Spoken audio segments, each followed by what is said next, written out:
And we're live. Peter Hadjokas. Welcome.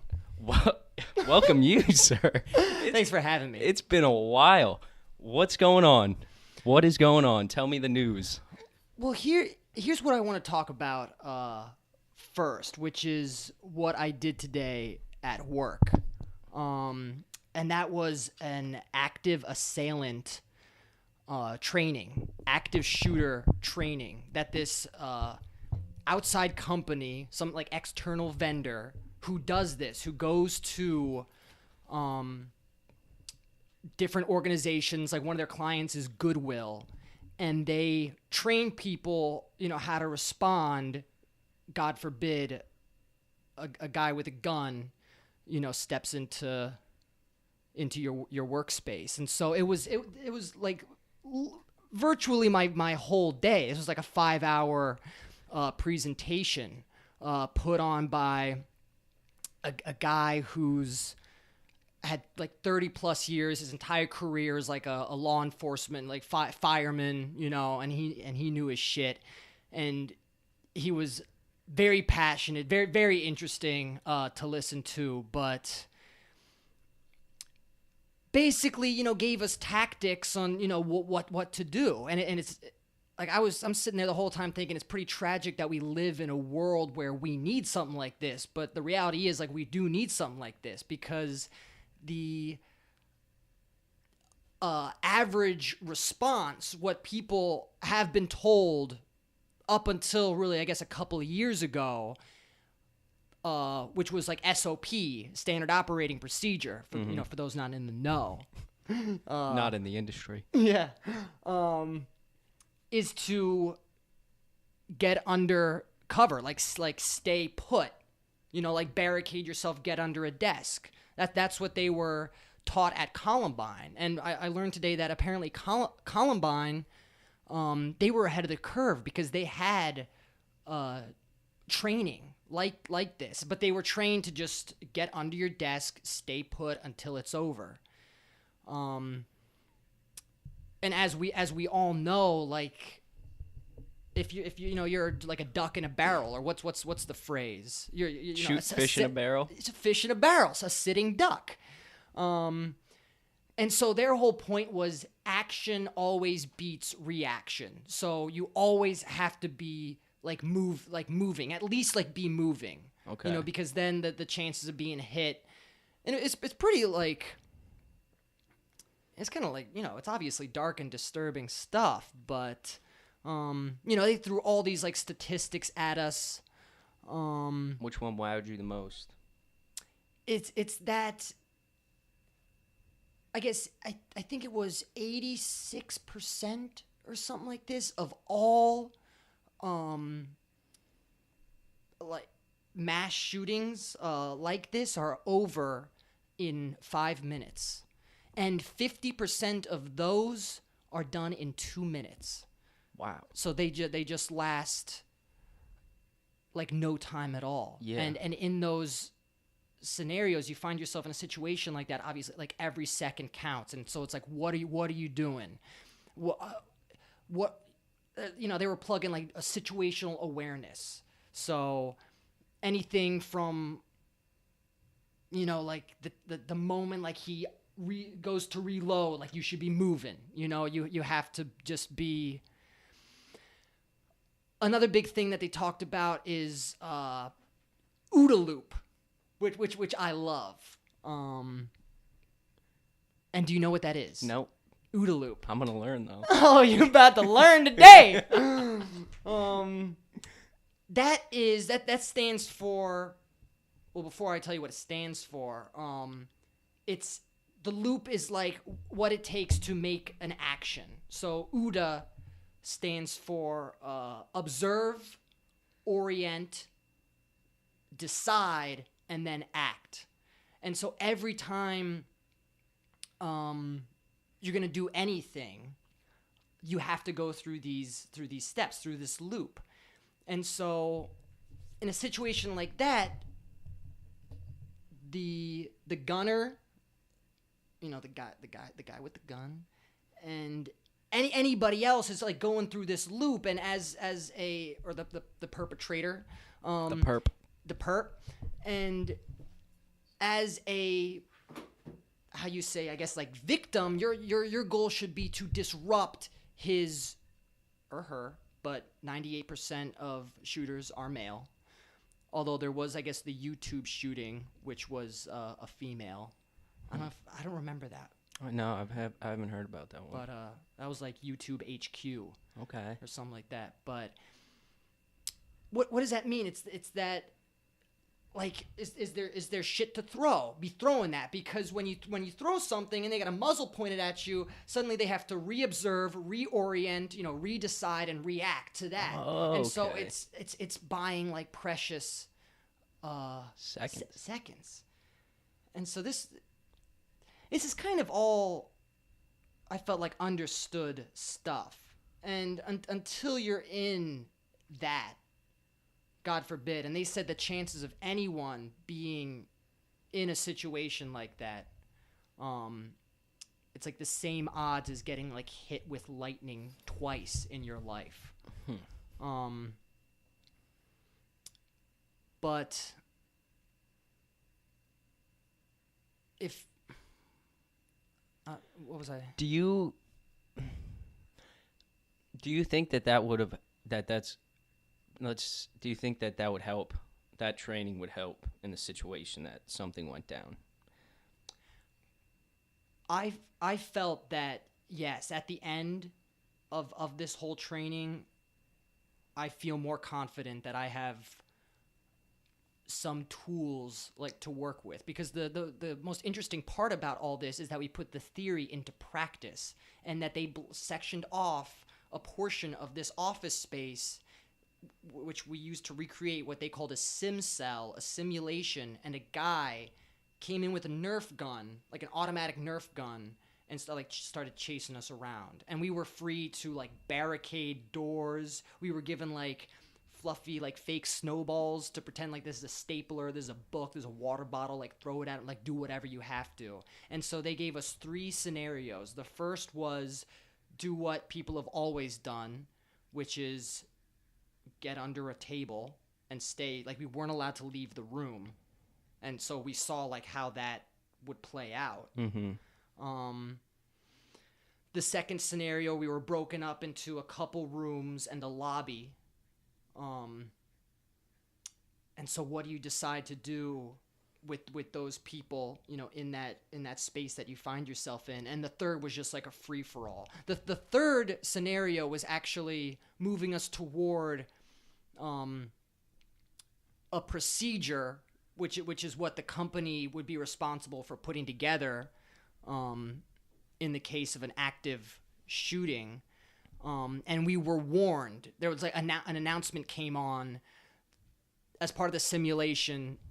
There is, an active shooter. He's wearing a green shirt. He's male. He's got a handgun. And the point there was you need to have something in place, because in the final scenario, the most people like made it out alive because we were warned. And between that announcement, that warning, by the time the guy with the Nerf gun showed up, it was only like 4 seconds, but we all just bolted for the exit, and it got me going, man. It worked for me. It was fun. It was scary. Like I found myself nervous. It's Nerf. It's Nerf. But yeah. There's implications. Yeah. To some, if something did. Yeah, because I'm in that thinking, oh, if this was real, is this really how I'm gonna act? Because I did find that instinctually my gut reaction is just to pant. Yep. Like freeze, sucker. Yeah.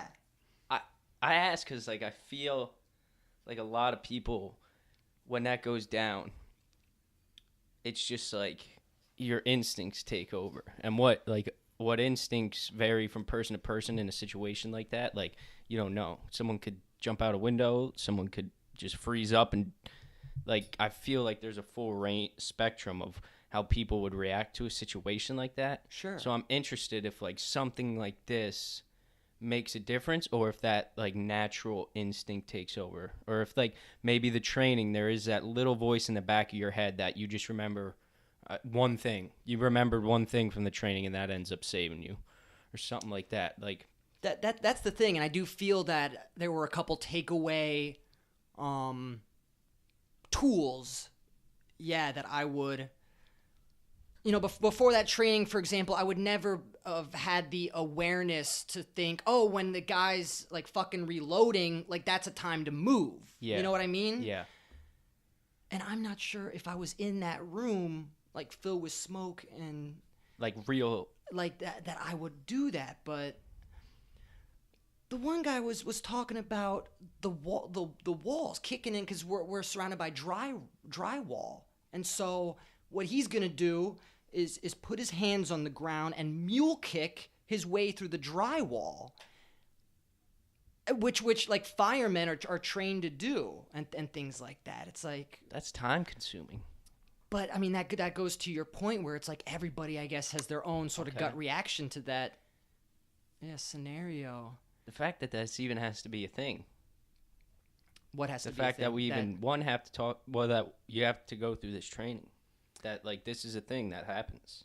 Well, that's what I'm saying. It like it kind of blew my mind when I heard that this was gonna happen. And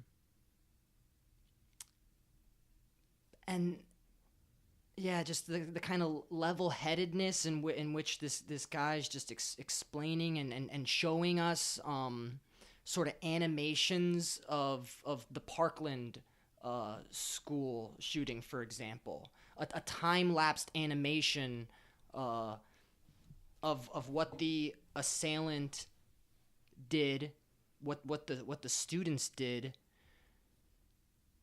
And it's like it was the students, it was like all wrong. It's like they didn't move. And the whole point is like every chance you get, you gotta move.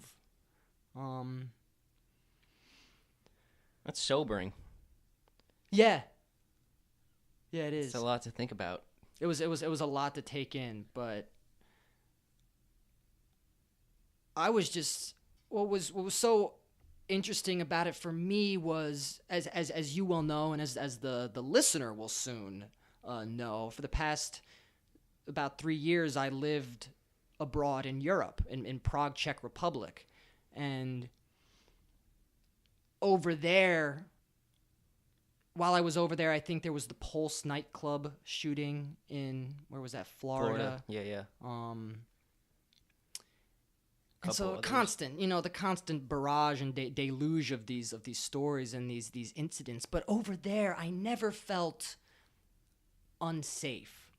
When the whole time I was over there, and to come back, to return to the United States, to be hired at a company like this, and to be in an American corporate environment like this, and to sit through a fucking PowerPoint presentation about it's just surreal. Does it make you want to go back to Prague? Oh, sure. I think that was one of the great mistakes I've made in my life, which was leaving there. But I don't know if that's necessarily true, because I like to think that it's part of my experience. But yeah, definitely. That's nuts. Where do you think it comes from? The drive for someone to do something like that. That's the thing that these presenters were not going to talk about, which is what they mentioned, what they brought up is mental health, which you could say, I guess, it comes from this or that, but personally, I think there is like a void in the United States that all kind of Americans are trying to fill in some way with stuff, with whatever, with the excess, with it's just I think it, like capitalism, like we could get into,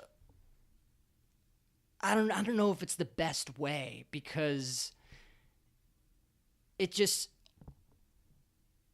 all it's kind of the end goal is just kind of power and money. I think that the American dream, it was kind of always like about that, of just either being famous or being rich, being powerful, whatever. Like that's kind of the end. Would you agree that that's kind of the end goal of capitalism? Pretty much. I guess making capital, yeah, right? that's... And there are just such disparities in this country between who's actually making that, who's not, that it's like no wonder like a lot of people think like I'm not good enough, or like, and it leads to just mental like illness and like disorder. I don't know. It comes from any, because in this presentation they showed us a number of profiles of past active shooters, and they kind of span the gamut. They could be anybody, but these people are obviously sick. Yeah. But I think I don't know. I think it comes from the very like fabric of this country. I don't know. There's something like about the nature of this, the pace of this country, and I don't know. Just the... Yeah, I think it has a lot. I think you hit a lot of them. To me, in my opinion, it's like a lot of what you said. People are driven by things that are just so off from what a human being, like as a biological animal. Because I think I talk about that a lot, is like we're animals. Yeah, baby. Like yeah, baby. We're literally like 10,000 years ago, we were just killing and pillaging and maybe making some like fire, and that was it. And like we evolved, and now what are we like? There's things in our face 8 hours, 12 hours a day.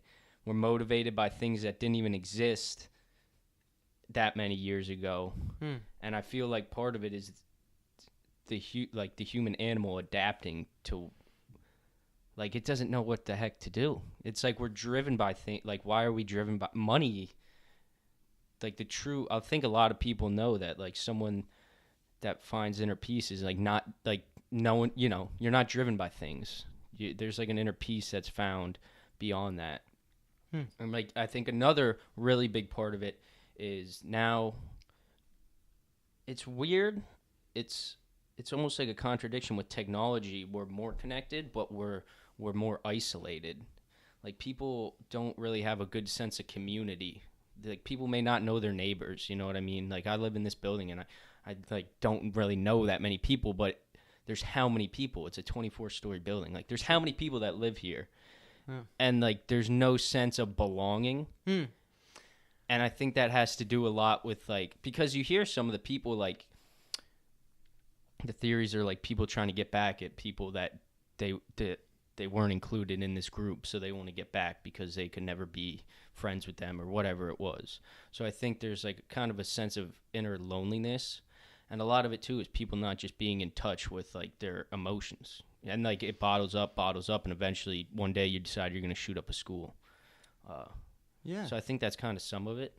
But like you said, it spans the range of people that are doing these things. Yeah. But that's a very interesting point that you bring up about community, which is, I guess, becoming a more and more relevant problem, especially in cities, in major cities. Because I'm reading this book right now called "How to Kill a City" about gentrification, and I don't know why I'm interested in that. I guess it's because I find myself living in what's I think a highly gentrified neighborhood. But that's a whole phenomenon that's, again, like driven by capital and bringing capital back into cities, and it's like it's a real estate issue, I guess, partly, and it's partly an issue of just not caring for people, especially poor people. Yeah. pushing them out, displacing people, breaking up communities for the sake of money, baby. Driving people with money back into cities until whole neighborhoods and communities are just sterile, whitewashed, cultureless sorts of places. It's There's just too many damn people. Like I know that's like that's not gonna be solved, barring some kind of catastrophic event. But like, I was thinking about this yesterday. I was listening to something, and it was like, I think most people know there's 7-8 billion people on this earth. Shoo! And like, that's my reaction. But even still, I sat with it, and I was like, 7 billion. It's like, I go out and go out into Philly, and there's just people constantly people. I'm like, wow, this is a lot of people. And I come up here. Oh yeah. And I look out the window, and it's like houses, and as far as you can see, I'm like, wow, that is a lot of people. And then it's like, that's literally what I can see. And then you think about Earth and how big it is compared to what you can see. And like, I really don't think I have grasped how many people 7 billion people is. Like, it's almost like if you were to load up a bench press with like 400 pounds, and that's me trying to like comprehend, like, really trying to comprehend how many people that is. But I'm like, and it's just not like, you can't comprehend 7 billion. That's a pretty penny's worth right there. I mean, yeah, I can't. A lot of fucking people in the world, man. Yeah, because it's like, oh, think of China. Think of China. Think of a place. think of a place you've never been. Exactly. And think of all the people there and what they're like. There's got to be. So, how many people right now in the world do you think are doing exactly this? Recording a fucking podcast, couple of pals, couple of buddies, couple of compadres. I mean, see, I don't even. You gotta think there's like maybe like at least like hundreds. Yeah, maybe like 500 probably is like. And someone hears that. Like the same fucking thing about how many people there are in the world. That's a lot of people, right? 500, and it's like, no, that's a lot of people. That's a lot of people doing a podcast. I think the people in the. I don't want to. I don't mean to be offensive, but I'm just. The suggestion there is, but I don't even know where that was literally, because it's like, you hear 1 million people, like 1 million people were at da-da-da-da. It's like, wow, that's a lot of people. But then what the fuck? If 1 million people is a lot of people, what's 7 billion? What? Yeah, I mean, well, that literally like me trying to understand it is like 500 pounds. It's not. I'm not gonna understand it. No. It's like, how? Okay, do you try to put them all on a line? What does 7 billion people lined up single file look like? There's like what? Haven't they made like infographics or things like that where it's like if you lined all the people in the world up, like it'll wrap around the world. Like. But again, like the world. What? Okay, what does that mean? You know what? Like you said, there's places I've never, like, I've been to Florida, I've been to New Hampshire, I've been to out west, I've been here, I've been Congrats, there. You want a medal? And it's like, wow, like every time you go, it's like, these are people I'll never met and never will meet. And then it's like, yeah, but that's like, what % of the earth? Like, what? Yeah, but think of, like what you just said, stepping out into the good city of Philadelphia on any given street on any given day.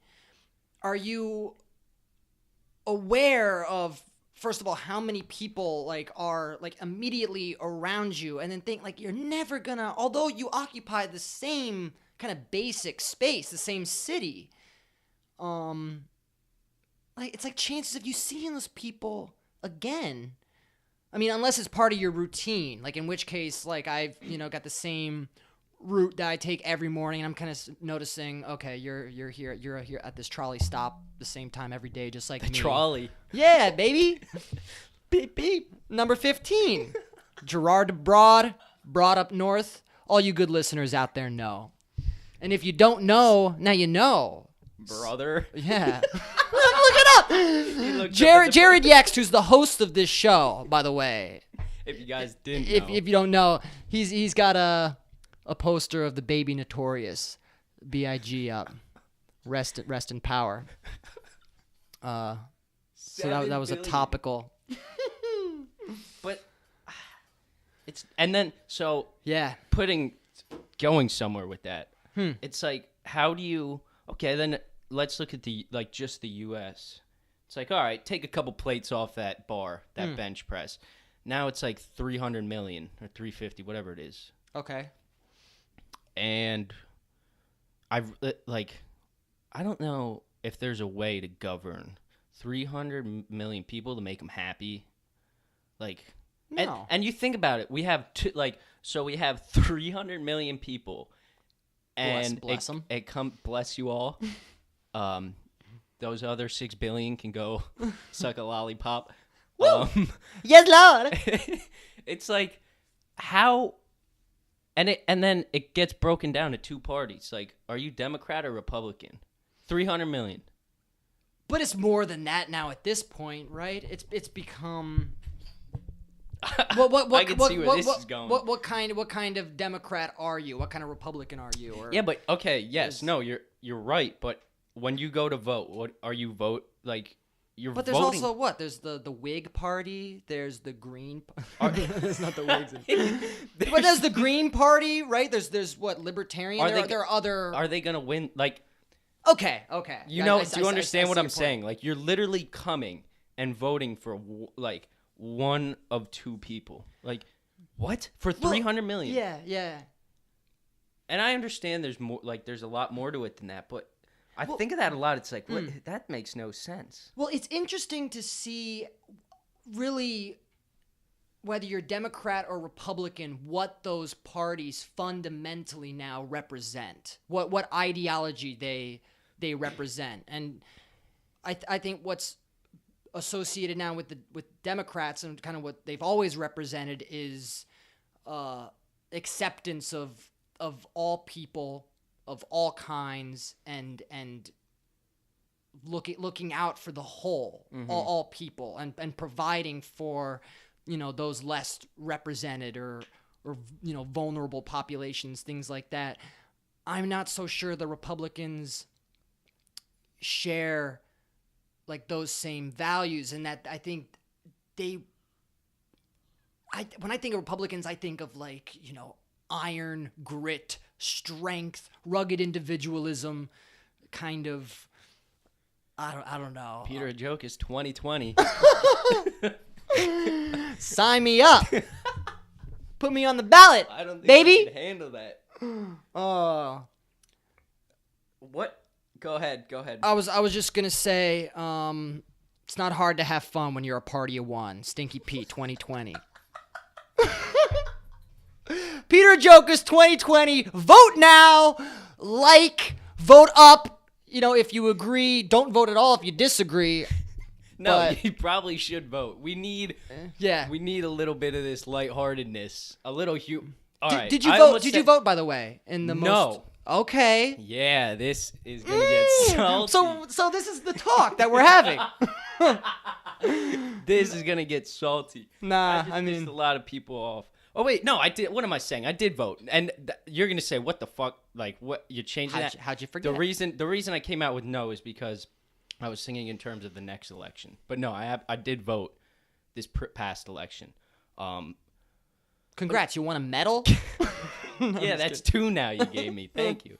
But and I have this conversation in my head a lot. Like, what? Do you have a problem with people not voting?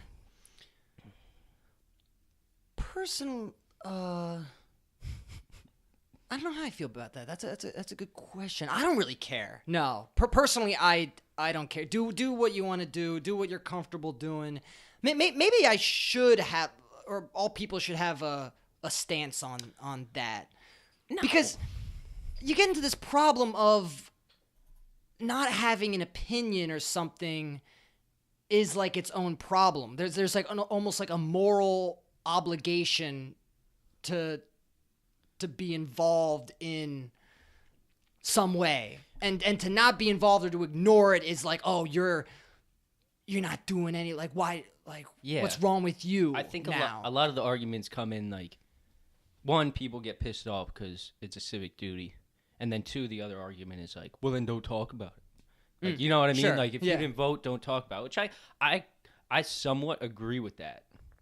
But at the same time, let's go back to 2016, and it's like, you might as well have just fucking, I don't even know, flipped a coin between like a Wolverine and then whatever the hell's in office now. It's like, was one really that much better than the other? So I don't know. I don't trust like any. That's all those people. Yeah. That's another thing. If I'm gonna vote, if I'm gonna give you a vote, like, I think you should know who and what you're voting for. And I guess this is kind of an unfair. This somewhat goes back to what you were saying, but pleading ignorance, some people would claim that that's not, like, you could say, all right, well, I don't know enough of Trump's policies to vote for him. I also didn't know enough of Hillary, so I'm going to abstain because, like, in that regard, voting for one is just as much of a risk as voting for the other because you don't know. Does that make sense? Like, you know what I mean? Yeah, it does. Like, you're just flipping a coin, and someone who's a fan of Trump, if you voted for Hillary, is going to go, well, why didn't you vote for Trump? And then vice versa. And it's like, well, what, like, there's no winning. I think it's a civic duty. But I'm glad you think that. It is. But, like, Medal 3. At the same time, it's just like, who, I don't know, like, who was I voting? Who the fuck was I voting for? Like, it's kind of like on a test, like, okay, we have options A or B. Can I pick? Like, you can pick Green Party. You can pick all the other Tea parties, Whig Party, 3 a.m. party, whatever. But, like, if we're being honest with ourselves, it comes down to two, right? So, like, where's the choice of, like, neither? Like you said, I don't trust any of these fucking slimy bastards. I think our government is flawed.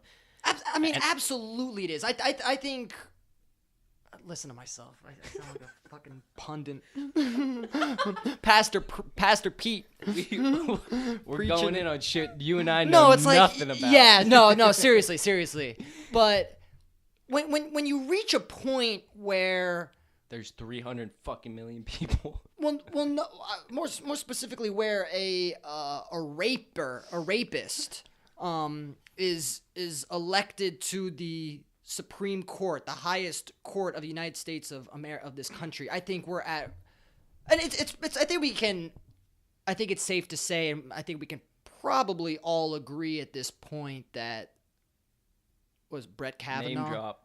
Oh, first one. If this mic was not on a stand, I'd fucking drop it.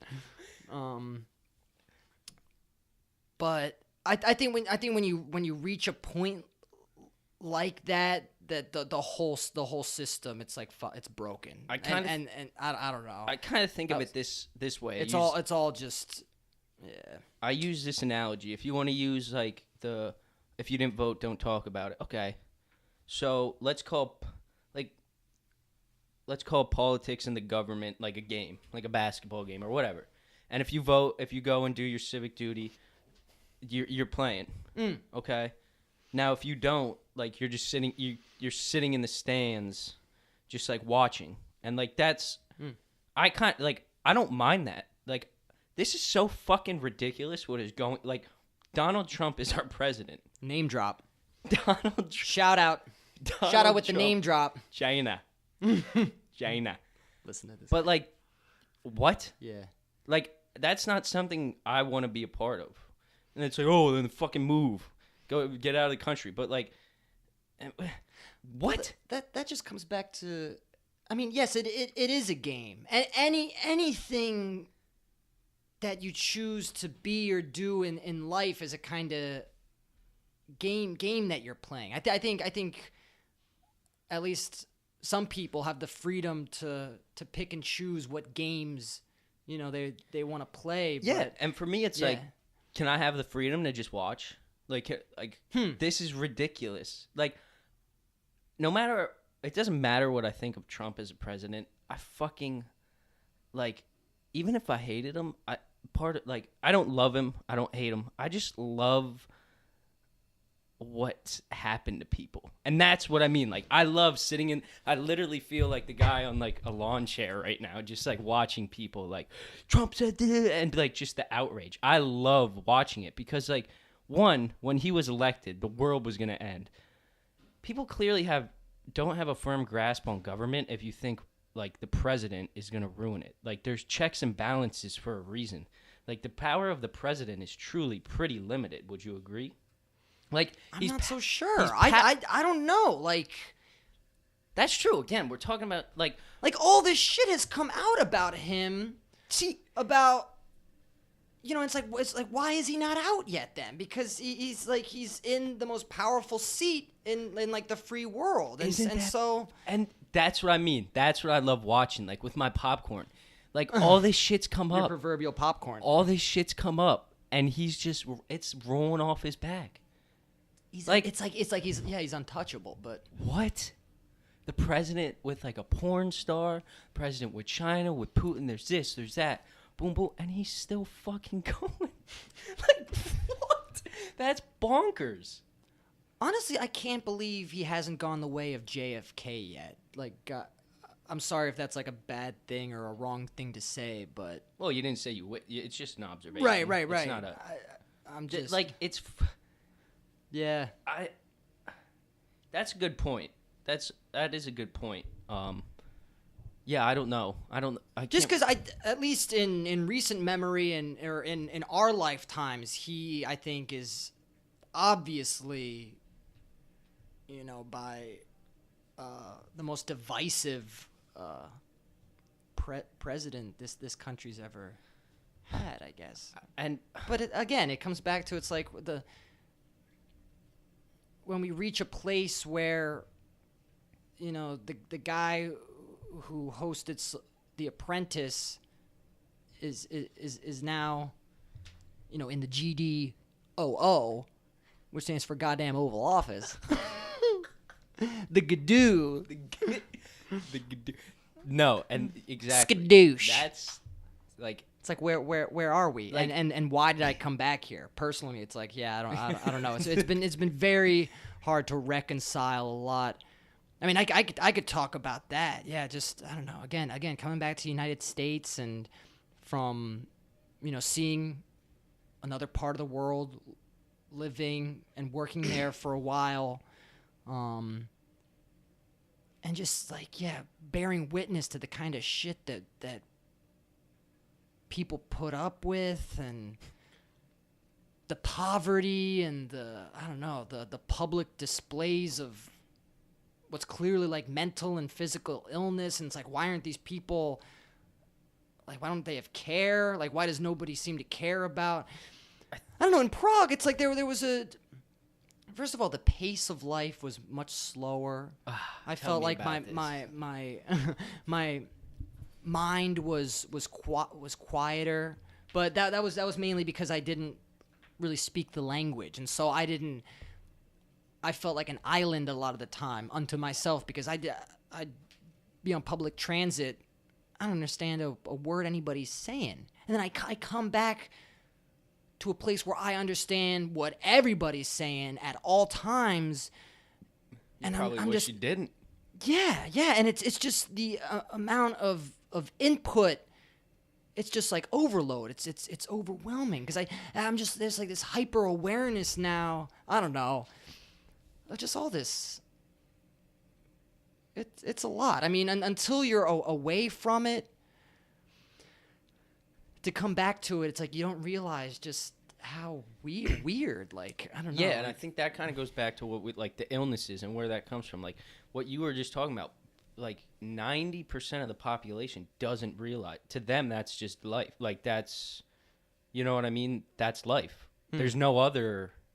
They haven't had the perspective you had. They don't meditate. They don't exercise. They don't do these things to see that there is like so much chatter, and you're constantly being bombarded with social media and phone calls, and this guy did this, and Kylie Jenner did this, and like that's a drop.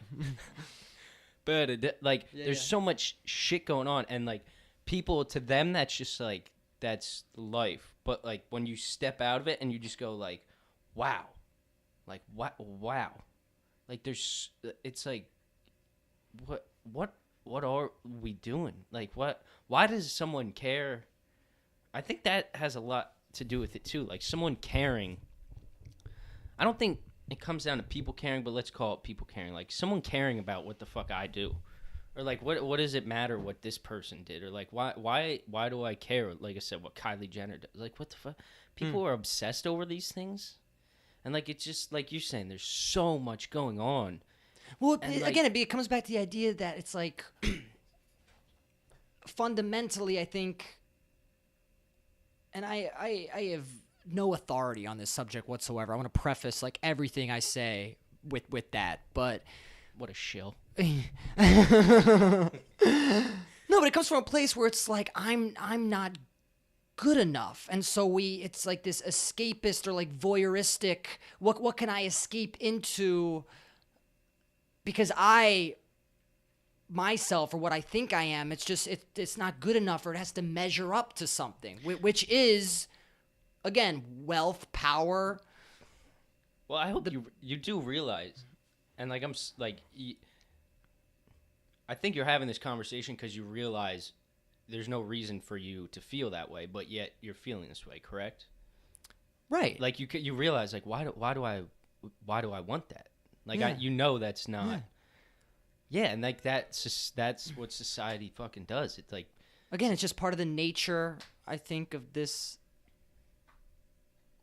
like the mentality of this country, and I don't know. I don't know either. Yeah. Let's lighten it up. Tell me about fill the void. Tell me about impressions of flavors. Yes, sir. Thank you so much. For all our good listeners out there, what Jared has just now referred to is a 7-track album that I made, which can be found online. Hate to say it, because I'm partly against like the link culture, like link in bio type of thing, where it's like check out my new. I was listening to an interview with Kurt Vile. Are you familiar with him? He's from Philadelphia area. Okay. Singer songwriter, guitarist. He's been compared to the likes of like Neil Young, and he's in that sort of tradition of American, rock and roll and kind of folk music, psych rock. I like him a lot, and he actually just came out with an album last month, I think, or 2 months ago, called "Bottle It In," and so I'd encourage you to scope that. But what was he talking about? You were talking about like the shameless plug, link in bio.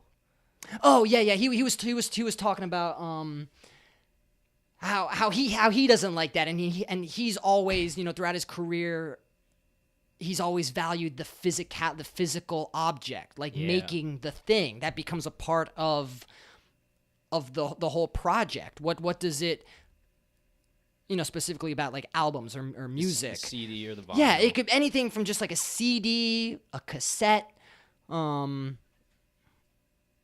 go the whole nine, go vinyl.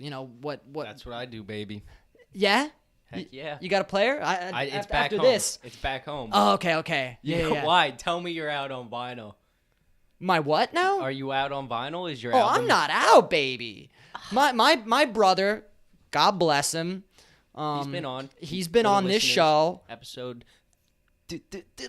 4, Nick Hadjokas. Episode 4 of season 1 of 3-day weekend. 3-day weekend, baby. Oh, 3-day weekend.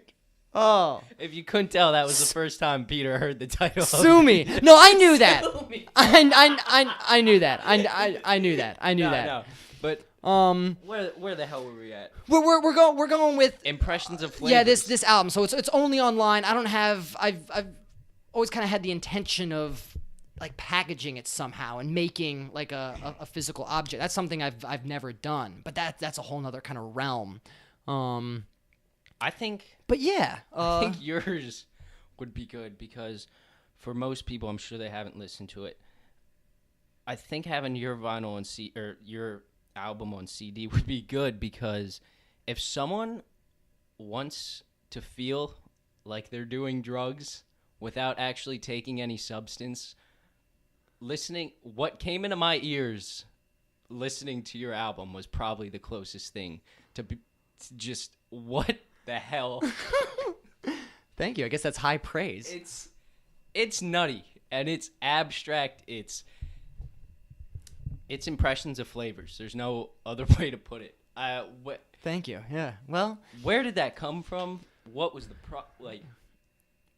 Well, music making music is something that I've learned is like very important for me to do. Like personally, like I have to do it. I don't know if any of the shit's any good. You know, at times I spend so much time with like these songs and like slowly like sculpting these songs.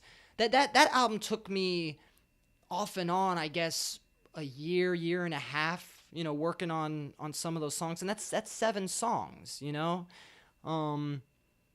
It's truly like a labor of love, but it's a very, I guess, just important way, and maybe the only way for me to express some part of myself. And yeah, it's fucking like weird as hell, and my hope is that it's my ultimate goal, I think, in making music is probably, I don't know if it's everybody's, but it's to sound like completely like myself. Dude, you know what I mean? When I listened to it and like the thought, knowing you were gonna come on, I was like, it's funny you say that because literally listening to it, I'm like, if I was talking to someone and I wanted them to know who Peter Hadjokas was, like I would tell them to listen to that. That's cool. Thank you. Like you're dead on with that because it's like, and I'm not bullshitting you. I literally thought that. I was like, yeah, like I've known you just about like my whole conscious life. So like I know you pretty well, I would say, and it's just like, yeah, this is Peter. Like this is. Well, thank you. I don't know. I like doing it. You guys need to listen to that because that's crazy. And it's fun. Like I wouldn't have. No, I know you well enough to know that you would have taken a year and a half on this. But like listening to it, it's just like it sounds like it took like 30 seconds. Like it's. I don't know if that's a good or bad thing. I will say that I have a lot to learn yet about how to make something sound. There's a certain character, I think, to the sound, and I don't want to explain, I guess, either the music or the process, but I am very VH1 behind the music. Right. I am certainly very limited by like what I'm working with. I have an external mic. I have GarageBand on a MacBook Pro, baby. I have baby. I literally use the keyboard of the Mac for like, as MIDI, you know, as to simulate, you know, a piano or what have you. And really what I'm most interested in like learning about in making music is how like manipulation of my own voice and like specifically my singing voice can like what are the possibilities of that, because I think there's a lot to be discovered about like what can we do with like the human voice, and that might be the most like the purest instrument, because it's just you, right? Like it's like what do you sound like when you talk, when you sing? Like that's you. I don't know. It goes to like watch anybody run, out in a park, in a wherever you are. I feel like everybody's got their own like style of running. Yeah. Everybody kind of runs differently, and that says something about that person. And so that's very interesting to me, I guess. And you're literally I'm a singer. I'm a dancer. Spot on. Like for you're everything and all of the above and none of the above. Right. But Jack of all trades, master of ceremonies, baby. for somewhat like literally, like I said, I know you well enough to know that if someone listens to that, I can assure you are listening to the essence of Peter Hadjokas, because like listening to it, it's like it's so out there, but at the same time, I'm like, why would I expect him to come out with anything but this masterpiece? Like, oh, thank you, man. I don't know. That's You so just nice. Now that you say it, like when you like, it makes sense because when I'm listening to some of them, the way you play with like the words and how you manipulate them, like that had to take time. Like listening to it, I was like, I could throw that together, like, pfft. And now I'm thinking about it, I'm like there was definitely a lot of thought, like, put into just how, because some of the ones, it's like you're not even, you're speaking, but you're not speaking. Like, you'll take a word, correct me if I'm wrong, and you just play with it. And it's like, all right, let's see what I can, like, how weird I can make this play into the track already. Sure. Yeah, that's...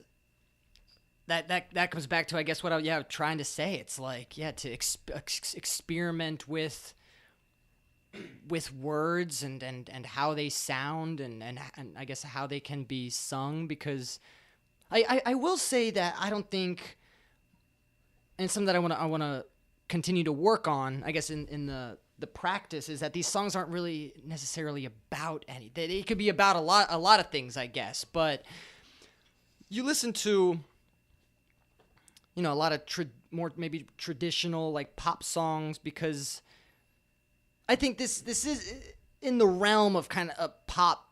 There's pop elements to it. There's a lot of electronic, I don't know, kind of elements to it. But songs are usually like about something. There are lyrics, there that you can read and follow along with, and it's like, this is a. It's about this. Yeah, this is a love song. This is a breakup song. A get money, fuck bitches song. Right.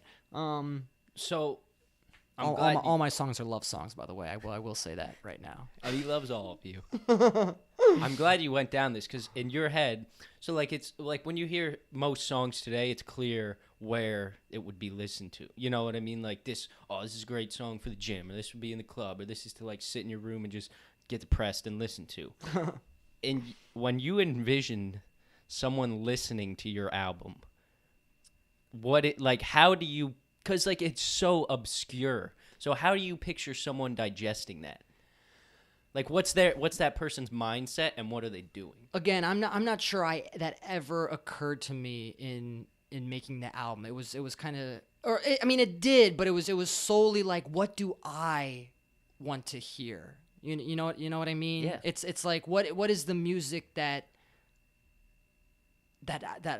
really what I'm trying to do, is like I'm trying to make music that I would like, I don't know. And maybe I'm hoping that's music that's different and it's different.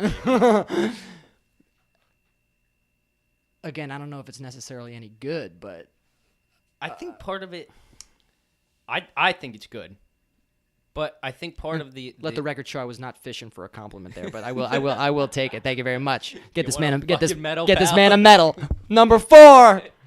What was that? I think part of what you were saying though, people don't think like that though. Like to do something just for the sake of doing it, like a lot of people that put out music now, it's like, I'm gonna get followers or get recognition or get this or that. Where like, no matter what it is, like even podcasts, it's like I'm not doing this to like I want to be able to talk to a good friend that I haven't seen or like let people hear about you because you're one of the funniest motherfuckers I know. So like I think doing things for the sake of just doing them and nothing else like is getting lost. Like you're literally making music because like you said, that's what you want to hear. Like you don't care.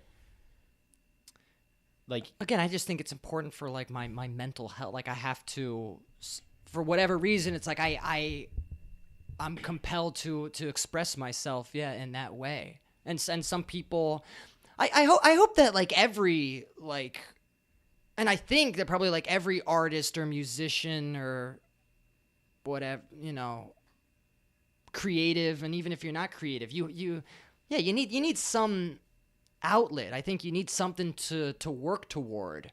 I saw a quote.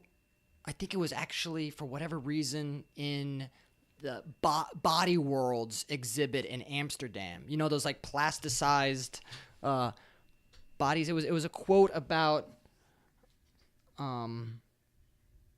like happiness, and I might have it in here, but like the 3 grand essentials to happiness in life is something to do, something to love, and something to hope for. I like that. Something to do, it's your job, it's your day-to-day. Something to love might be, somebody else. Something to hope for.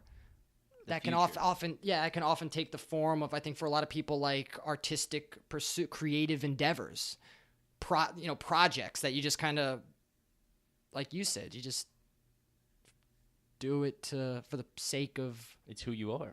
Yeah, and it's part of those. Yeah, just being happy, I guess. On that note, that's an hour, baby.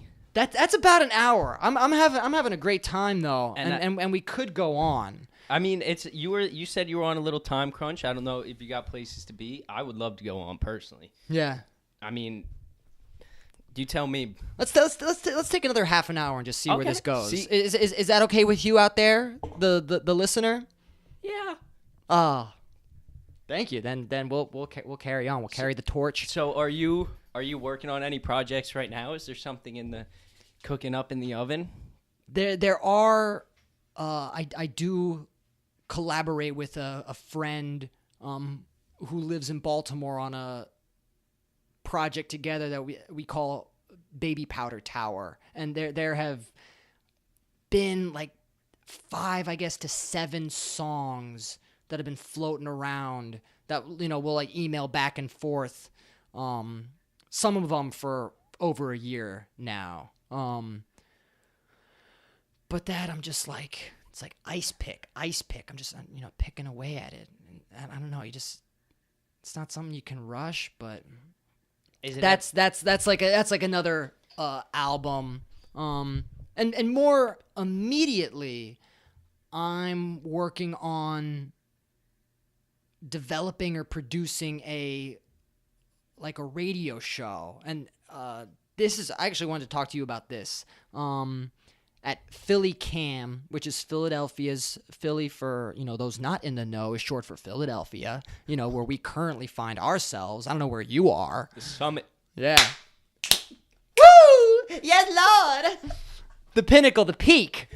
The pinnacle, the peak, the top. As high as you can go, baby. The zenith. We're here. We made it. Plant your flag. And by the way, what he just said, the Summit, that's this dorm complex. Yes. That's the name of this place that we're in. It's called the Summit. That we currently reside. Basically 34th and Market.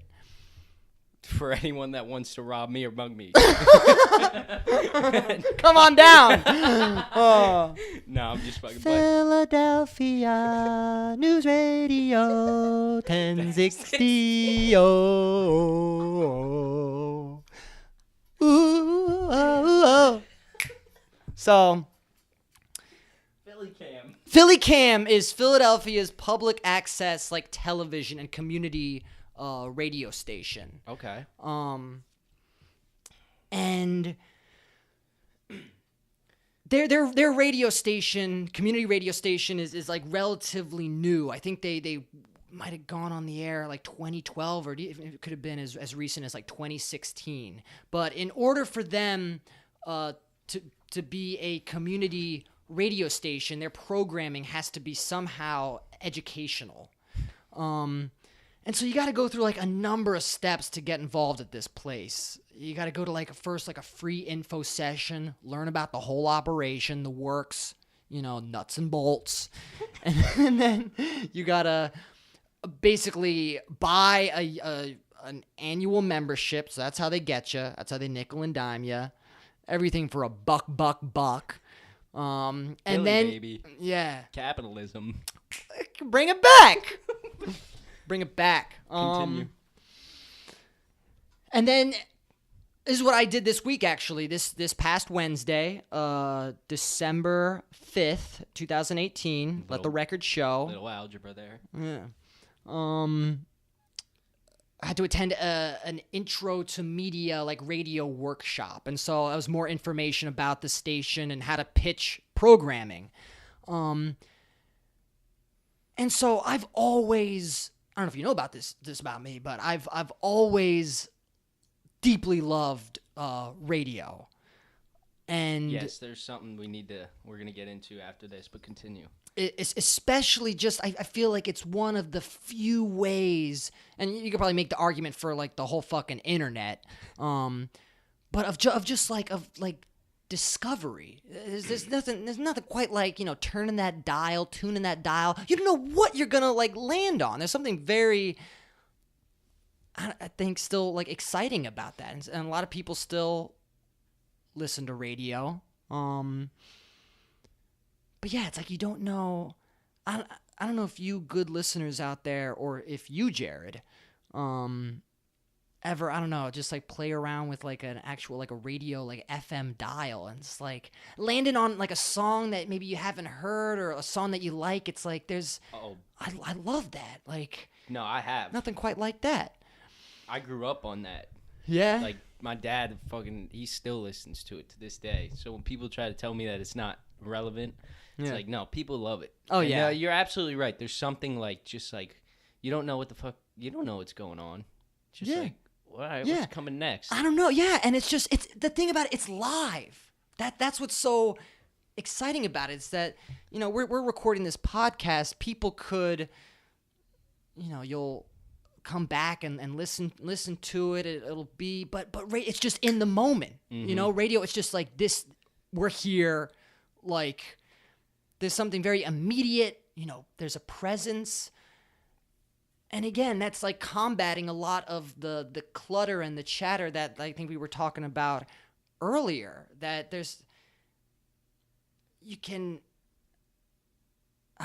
and again, also radio is meant to be on in the background, but there's something very like immediate about it when you're engaged with it, or when you're listening to it. Yeah, there is.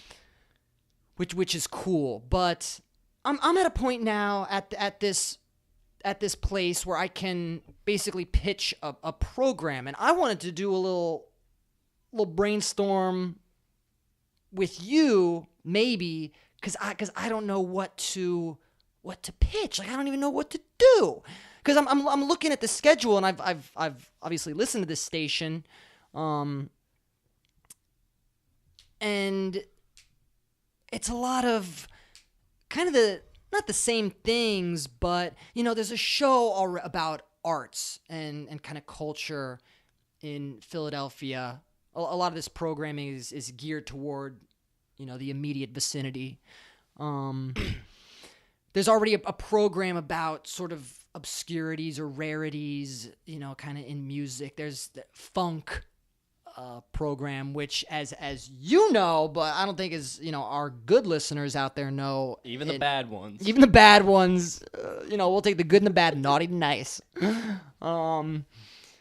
In college, I had a radio show called Funk the World with DJ Stinky Pete. I'm DJ Stinky Pete, and that was, I tried to make that like exclusively like funk and disco music. But I was just listening last night.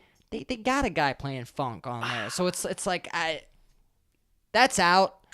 See ya.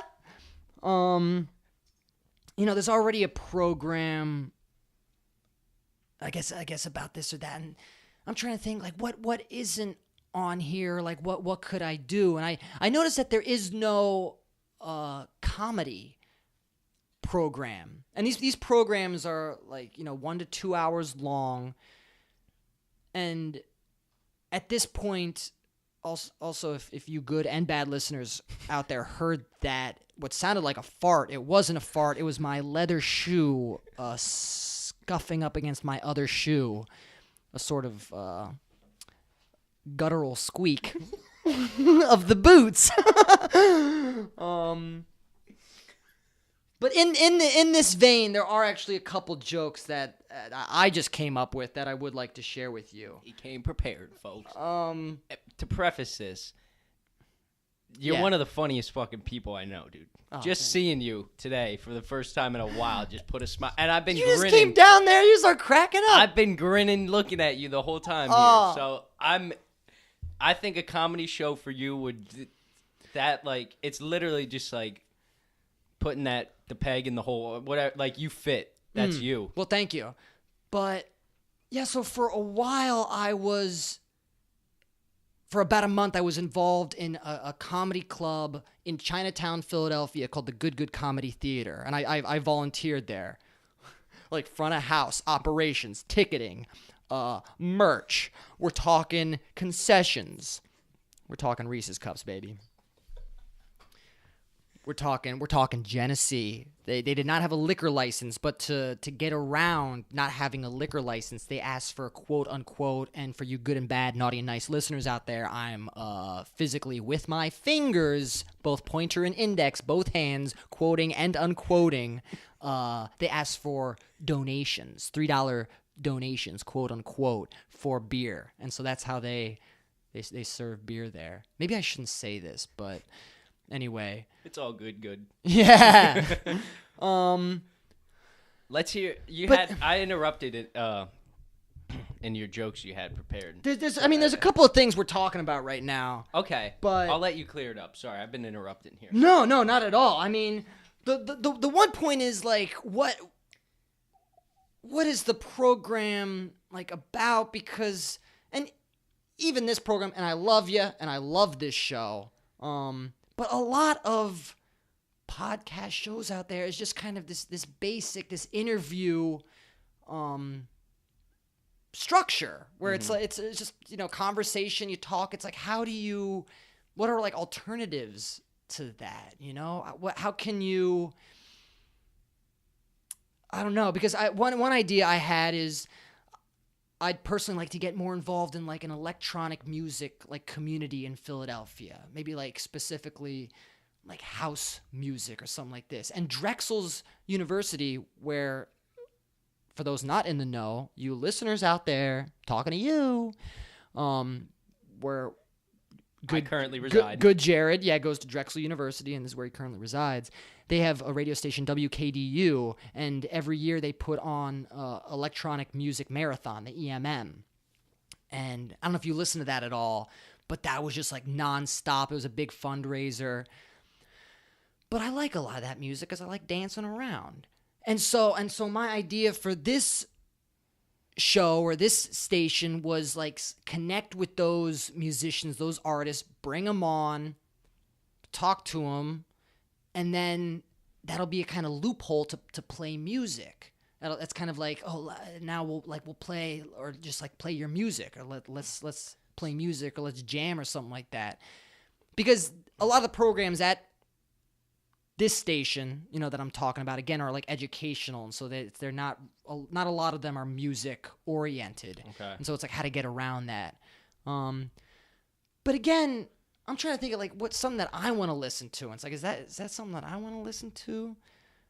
I don't know. I feel like you could go anywhere and hear some like version of that. So My first thought was almost like, where's the loophole where I can, and this is pretty unrealistic, but like where I can listen to anything. Because music, you're not always most people don't always listen to the same type of music. And there's a lot of stories that come behind music and motivation to make songs. And I think like a lot of people just need to hear different stuff too. Like just people getting stuck in feedback loops. So like my first thought is like, how do you make something where you can bring in someone to listen to something one day, George Benson, Give Me the Night, one day, and another, Give me the night. Yeah, yeah, that's a good. And another day, bring in, I don't know, some type of acoustic, someone that plays guitar, and then the next day have someone completely different. Hodgepodge. Yeah, like. Well, that was okay. That's my thought. Again, just kind of throwing it out, but that was another idea that I had, and it's not new, and they might have a program like this, but like a sound collage, just this like just a weird, and I don't know the kind of technical know-how that would be required into like creating something live like that. But there is an artist, and I forget her name. God forgive me. May the Lords forgive us. May the guys be with us in that magic hour. I seen good Christians make brass decisions. But she has a show. All of her work is about it's like collaging. Is that a word? It is now. Both like visual, like footage and sound. And she has a show, I think, on the station WKDU, maybe. And again, I forget where that is, but it's called DIY or Die. And it's like the program or the show is just like a sound collage of just sort of all these songs like playing over top of each other and like blending in and out, and doing so you create your own just this world of just like it makes like new music, you know, from that. It's like beautiful, like crazy stuff, and it's like that's really, I like that. That's cool. Yeah, but coming back to like the comedy show idea, it's like, okay, there's this comedy club. There are people there who produce regularly, you know, reoccurring shows. An act. Yeah, an act. For example, I don't know if you've heard about this one. I think they've toured it nationally. But I think it started here in Philadelphia, quite possibly at the Good Comedy Theater in Chinatown, Philadelphia. I love you, Le Cat. Can I have some bacon? Can I have some bacon? Called Weeding Out the Stoned, and the whole point of this show is that they bring like 14 to 16 comedians on stage, and all but one or two of them are stoned. Like they get high before the show, and they play a bunch of sobriety test games with the audience to weed them out. Don't think we don't know how to weed them out. And you gotta pick. It's like, oh, they're high, get them off the stage, and then yeah. And so the whole point is like be left with like the sober people, but it's like, so there are these contexts. Isn't that almost contradictory? Wouldn't you want the stone guys on stage? What? Because you think they'd be like funnier or something like that, or Now that I said it, probably not. Most people get stoned, and it's like, nah. It's a great show. You never seen it? It's like, I think they do it maybe like once a month. Okay. In fact, they might be doing one this weekend, the weekend of December 7th, 2018. For those not in the know, or for those listening to this episode, you know, in the future, well beyond, you know, where we currently reside in the present. Yeah. But how to, you know, bring them onto sort of another, again, like my ideas for programming are just sort of center, okay, like interview these comedians or something, hope they'll be funny, you know, hope that will be funny. I don't know. Yeah, and I think part of the problem with the comedy hope that it'll be interesting. I don't know. I think that part of the problem with the comedy show is like you hear comedy show and it's like you expect it to be funny, or like you like kind of what I was just picking up from you, like how do you know it's gonna if you have a comedy show, people are gonna expect to go there and laugh every day. But well, yeah, but it's like, how can you guarantee that? There's this one podcast that I really like that I would encourage you to check out as a podcaster yourself, Jared. Hosted by a comedian who's based in New York City, called Lorelei Ramirez, who just last Saturday I saw perform at the Good Comedy Theater. And it sounds like you and I might have to take a trip to this good comedy. Oh yeah, we should go together. But this show is called A Woman's Smile, and it's just like the most absurdist. They make up their own like commercials in it, you know, and it's all just like complete satire of podcasting. Ooh. I think it's brilliant. I think it's Lorelei Ramirez and Patty Harrison. I got it. Co-host this show, and that's like, I feel like the future of comedy, of what like comedy, either podcasting or radio programming can be, which is just a complete like mockery of what's actually like out there, what some people take very seriously, because it's just absurdist. I don't know. There's just the things they talk. It's just very weird, and it's not necessarily even always funny, but it's just weird. That's what I love about it. Yeah, you come on here and talk about whatever you want. Like, I'm not sitting in front of someone who expects to hear someone, and I would never bring. Well, I can't say that, but like, the idea is to bring people on and just like, all right, what are we getting into today? Sure. Who knows? But let's get into it. And that's what I love about it. So, yeah, it's kind of like, how do you do? Someone like you needs freedom to be able to. There are obviously many rules at this station. Exactly. You know, and like, that's what I'm trying. Like, someone like you need to operate within those confines, but someone like you is optimal when they can be themselves. Like, that's when you're at. Obviously, everyone's like that, but you more than anyone is able to just bounce around and. Thank you. You're welcome. Boing, boing. All right, enough. You want a medal? Number 2 for me. Number 4 for Jared's winning in the medal department over here. We ain't over yet, folks. No. But yeah, the whole point of pitching programming is to create a pitch, or like it's creating those, what you said, those confines of just like, this is vaguely what the show is about. This is the rules that we're setting up. We have to obey these rules, stay within them, but that becomes like the show. Yeah. And so I'm at a point where it's like, oh, okay, I can start kind of writing the rules, but what even are the rules? Yeah, and for me it's kind of like thinking about you. Like, there has to be this. I can do whatever I want because it's my thing. But like, you have it's your thing. Like you said, you have confines to operate under. For you though, like, you operate best. It's almost like the rules are there ain't no rules, and that like, just let Peter do you. So Peter be Peter. So I'll think on that. I don't even know if that you're asking me but something. Also, I was. I mean, but. Well, I'll think on it even if you weren't. Yeah. So one sort of honing, how you say, mechanism, if you will, or sort of like focuser about like what a show. I was just thinking about this the other day. Was like post-apocalypse, okay, post-nuclear world. The skyline of Philadelphia, New York City's underwater, okay?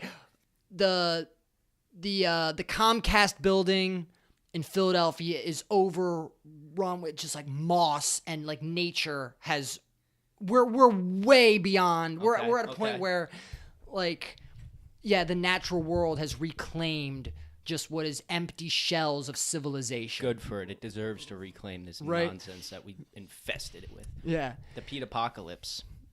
Hey. Now we're getting to something worth writing about.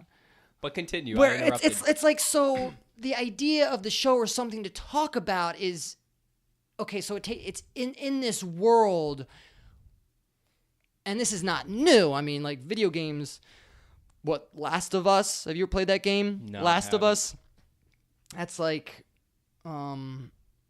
takes well, the whole idea isn't new, but to talk to somebody about specifically sort of like creating visually that world, what would that be like? What would that look like? And what would you do in a world where what you know to be like the city of Philadelphia is now like forest or like you said, urban, like trees growing, jungle, moss over and plain.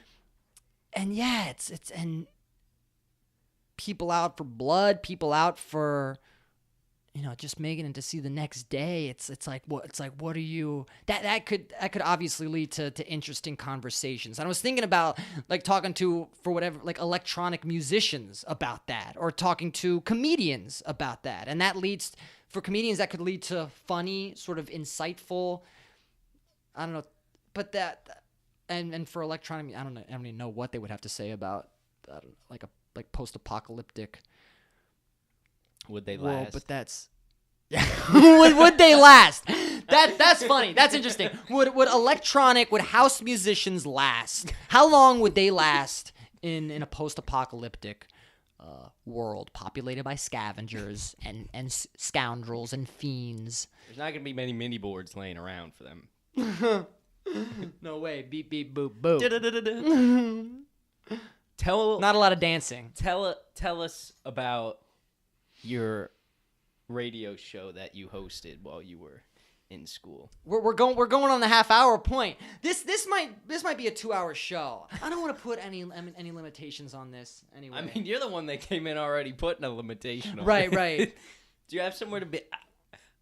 I thought I did. There was this show that I was interested in going to see tonight. Specifically this Baltimore electronic music artist guy named Twig Harper, I guess, who I kind of follow, and I guess he's in Philadelphia and he'll be performing, but his shit's fucking whack. Like that's just like. Was that a good whack or a bad whack? I think whack's mostly bad. It's a patty whack. Here's one for you. And if you've heard this already, bear with me. But Norm Macdonald told this one, and I'm going to recite it. Frog walks into a bank, walks up to the woman, behind the counter, Miss Whack. Hip hops up. She's blown away. What's a frog doing in the bank? And he croaks out, "I'm here to take a loan out." She's just trying to make heads or tails of this situation. So, what's your name? Says my name's Kermit. She's like, you're not that one. You're not Kermit the Frog. And he goes, no, I was named after him. My father's actually Mick Jagger, and he fucked a frog, and I'm Mick Jagger's son, his frog son. She's like, all right, Kermit, what would you like? And he's like, I'd like to take a loan out. And she goes, okay, I need some collateral. And so he reaches into his little breast pocket and pulls out a tiny plastic pink elephant and hands it over to her. And she's looking at this thing, just, didn't think her day would take this turn, but she doesn't know what to do. So, please wait here, sir. Goes upstairs to her supervisor. By the way, her name's Patty. So Patty goes up, and she presents this little elephant to him, and goes, this frog downstairs trying to take this loan out. Gave me this. I don't know what to do. Can you help me? And so supervisor takes this little thing, is looking at it, twirling around in his fingies. Says, this is a knick-knack, Patty Whack. Give the frog a loan. His old man's a Rolling Stone.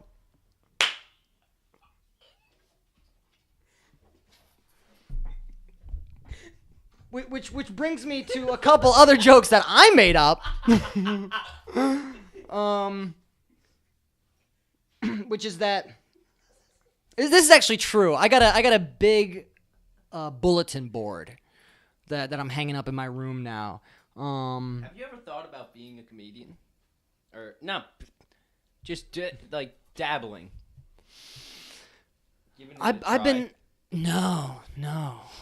I don't know if I ever had that ambition, but I guess the opportunity to do that at the Good Comedy Theater, Chinatown, Philadelphia. Thank you very much. If so, listeners out there don't see what's happening in this room, what we're doing. We're actually vapor. Our bodies are just sort of this gaseous. I'm gas. I'm mostly gas. Gaseous. I'm gassy. But what Jared, the host of this show, is doing every time I say Chinatown, Philadelphia, is he's putting his hands together in a prayer pose and making a little bow, and that's something that you can't see out there, but I'm seeing that, and it's precious. That's precious. But to answer your question, Good. yeah, it's like I think I had there are opportunities to do that, but I don't know, man. Yeah, I don't know. That's something that I feel like you can't dabble in. You're either in that world, and you're chasing that down, or you're not. I don't know. You're good on the spot too. Like you're good with input. You know what? Like just naturally in comedy. Output.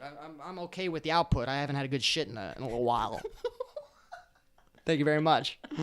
That's something I was actually wanted to talk to you about, was that I feel all blocked up and that I hurt. Like I physically, like I'm in pain. I feel like it's because I haven't taken a good shit.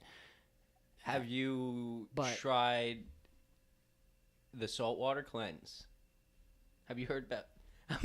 Do share. I'm not.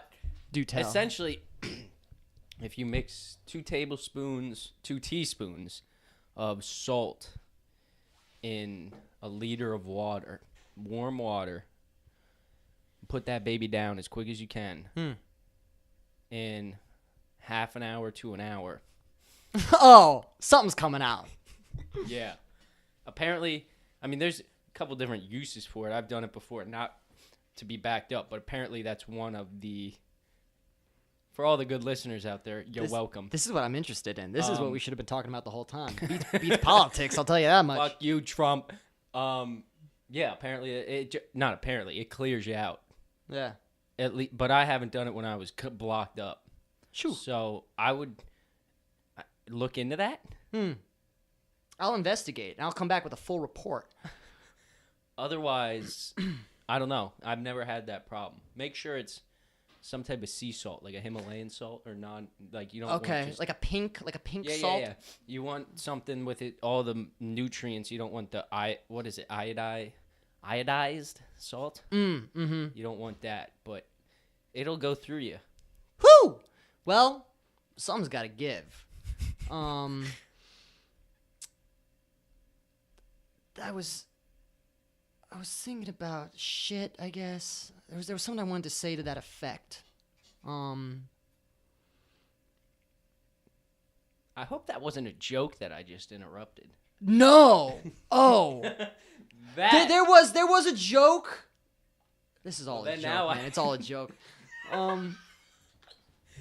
If that was a joke that I interrupted and I came back with an actual... So we're talking about a lot of things right now. And the one thing that you asked me, ever thought about dabbling in stand-up? And I was saying that I don't know if I would ever dabble, you know? Yeah, or at least I feel like if I'm going to do something, as my father's always said, if you're going to do it right, you know? And you got to commit. And that was actually, to bring it back full circle, 360, mind you, to the presentation today on active assailant shooters in the workplace, was a quote, and I don't know what was the contextual, like the context of this in that presentation, but contextual context. Yeah.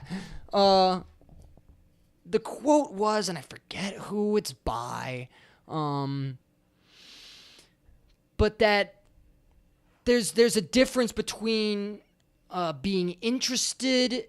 Well, obviously, there's a difference between being interested in doing something and being committed to doing something. Absolutely. And when you're interested in doing something, you do it only when it's convenient for you. when you're committed to doing something, you'll take no excuses and like do it at all costs. For me to sort of thread a needle here and generate some themes from this talk, from this conversation that we've had, I feel that I'm committed to music making, like to making music. That's something that, at least I hope, at all costs, like I gotta do that. For something like stand-up comedy, I'm interested, sure, but that would only be like when it's like convenient for me, and it's like I don't know if that's a way to like live your life or conduct your life. But I think there are a lot of people out there, a lot of aspiring whatevers, maybe especially comedians, who are interested in comedy. And so, and I'm not saying if you're interested in something you shouldn't try it. Yeah, do it. But I don't know. There's something to be said for those committed to whatever your any kind of lifestyle. No, I agree completely. Because even when I said it, it was like I kind of stuttered asking if you ever thought about it, because I was like, yeah, that's not something like basketball. You can be interested and just go kind of shoot around at your convenience. Stand-up comedy, like you said, it's hard to just like have an interest. Like again, I it's think a craft. It's a craft that you work on and that you form. So like it's almost like you have to commit. So yeah, no, I see what like they said too. You're good with like feedback. Like you're good on the fly comedy. Smooch. I just blew Jerry a little smooch. You're good on the fly, like with people like reacting to what someone else says or reacting to a situation at hand. So yeah, but hey, we're here. Somehow we got onto this topic. I got a big bulletin board. That's what I was trying to say. I got a big bulletin board that's like hanging up in my room. And this is, I'm gonna preface this by, this is a joke I just made up, and I don't think it's funny at all, actually. But you be the judge. I am grinning. Listen, I'm biased because I laughed. I've been laughing since I saw you today, so I'm biased. The good listeners are gonna be the judge of this. That's true. Also, please, nobody dislike this video on YouTube if this podcast goes up. Just nothing but likes, nothing but positivity. You know what you just did to me, right? What's that? Oh, did I curse you? Well, by just saying that, you know there's someone out there. Yeah. Hey, you know what? Do what you want, but I got a big bulletin board hanging up in my room. But I didn't get any tacks to put in it. I think you know where this is going. But weirdly enough, and this is true. Like I've been finding tacks like everywhere, like throughout on sidewalks. Like I open up drawers and there's like tacks in there. So while I'm not employed by the IRS, I guess I am a tax collector. That's a joke. Tell. So here's another one. I'm also, and this comes back to shitting, but I am illiterate. I can't read. I never learned how to read, and I have digestive problems. But I am. But in spite of all that, I am a big consumer of books, and by consumer, I don't mean that I read them because I can't read them, but I eat them because the paper, it's like the only thing that my body can digest, and like it's good for me. It's the only thing I can eat. So while I am not well read, I am well fed. That's a joke. So I did fuck up a joke. I interrupted. Also, I don't know if this is anything, and this is maybe the last thing that I have. Maybe we should wrap it up. I don't know if anybody can tolerate almost 2 hours of. I hope so, because I've had some a little. Oh yeah. Yeah. Shoo. Nick, my brother, who was on episode 4, season 1, I think. I hope. Want to check it out? 4.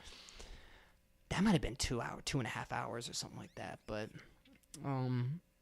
this is, I don't know if there's anything, but John Hand socks, where it's like John Hancock's signature on socks for hands to like warm your hands. Because when I was young,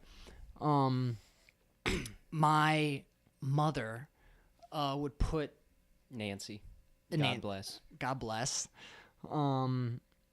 and I had like dry hands in the winter. You go out, your skin gets all dry, starts cracking. She'd put like Vaseline on my hands at night, and then put socks like on my hands, and I'd sleep with like Vaseline and socks on my hands, and I'd peel them off in the morning. Spick and span, soft. Smooth as a baby's bottom. That's right. So that works. And so I was thinking John Hand socks. That could be like a whole thing. And learn a little something about history. Maybe, I don't know, somehow include Bill of Rights, Constitution. What else we got? Declaration of Independence. Magna Carta. Yeah.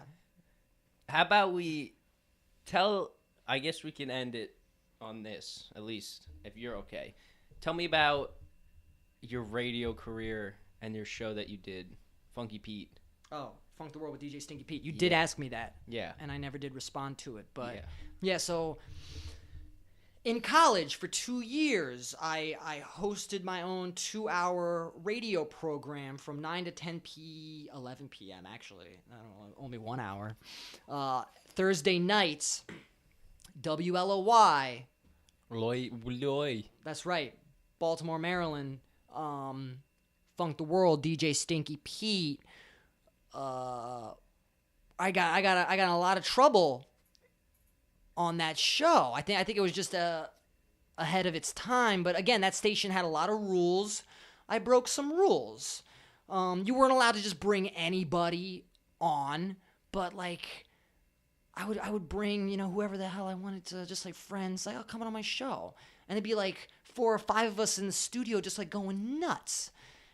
And that wasn't allowed. So that was kind of strike one. Then you weren't allowed to play like live music on the radio. But my one friend and I, we brought in like electric guitars and amps, plugged and chugged, started jamming, 12-bar blues, baby. Yeah. Slapping that bass. Oh. Big Mouth Billy bass, why don't you? So that was another strike. Strike 2.